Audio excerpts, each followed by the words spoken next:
ሰላም ሰላም ምርጦቹ ባለማተቦቹ ሙስሊም እህቶቼም እንደዛው ጠዋት ላይ እኔ ኤርሜና ቪዲዮ ሰርቼላት ነበረ።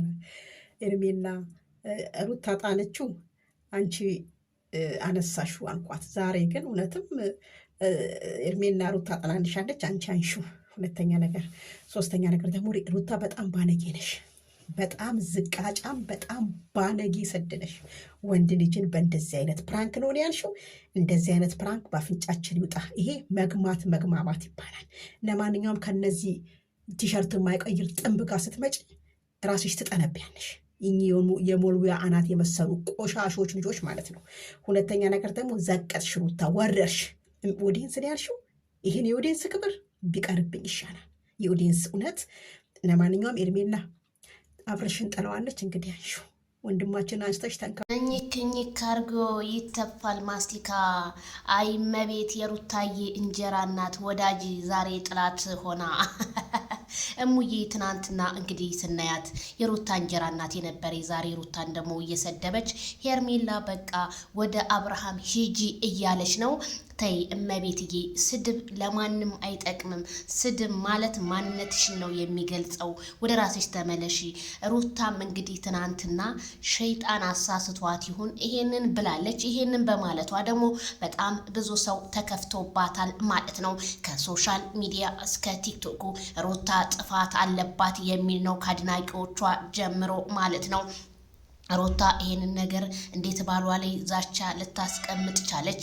እኛንም ኮሜንታተርን ነው የተጫወተችብን። ኮሜንታተር ላይ ነው ድራማ የሰራችው እንጂ በአብርሃም ላይ ብቻ አይደለም ሲሉ እህቶቻችንና እንዲሁም ወንድሞቻችን መናገራቸው ተሰማ። ታዲያ ሩታ 15,000 ኮሜንት ስድብ ሲሆን ሩታ ግን ይሄንን ኮሜንት ኢግኖር ታደርጋለች ሳይሆን ካለባት ስህተት አስተካክላ ትመጣለች ብዬ ነው የማስበው። ምክንያቱም ሩታ ጠፋች ብለን ስንወቅስ ለምን ወቀሳችሁ የምትሉ ካላችሁ ግን በጣም ያሳዝናል። ምክንያቱም እኛ ቪዲዮ እንደተሰራልን ነው እየወቀስን ያለነው እንጂ ስድብና ወቀሳ ደግሞ በጣም ልዩነት አላቸው ስል ከዚሁ አሳስባለሁኝ ማለት ነው። ታዲያ አቤላ መልእክት አስተላልፏል ማለት ነው። ሲነግሩህ አልሰማ አልክ አደለ?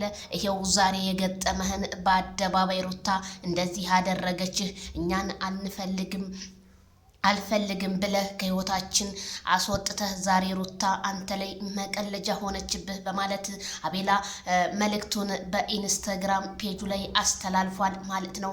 እንግዲህ እና አቤላማ ነገሩ ሞቅ ደመቅ አለላችሁ። ይህ እንኳንም ነካክተዋችሁ እንደው ነበራችሁ ነገሮቹን ለማባባስ እና አቤላም እንግዲህ አብርሃምን እየገፋፉት ይገኛሉ። ነገሮቹ በአጭር የሚቋጩ አይመስለኝም ካሁን በኋላ ማለት ነው።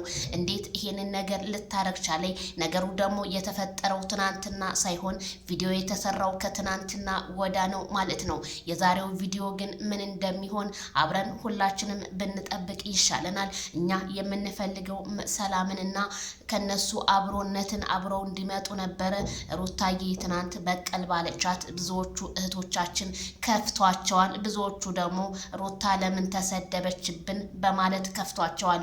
ሩታ ግን ልንገራችሁ ካልዳነ ይሙት የ5 ሳንቲም ፍንካች ያህል እንኳን ለእናንተ አትጨነቅላችሁም። ለምን ብትሉ ቪዲዮውን ሰርተው መልቀቅ ብቻ ወደ ህዝብ ጋር ተደራሽ እንዲሆንላቸው ብቻና ብቻ እንጂ እንደዚህ የማዳም ቅመሞች ሲያለሱ ሲጨነቁላቸው አንድ ቀን ግን ተጨንቀው ይሄ ቪዲዮ ለህዝብ የሚመጥን ነው ብለው አንድ ቀን አያቁም።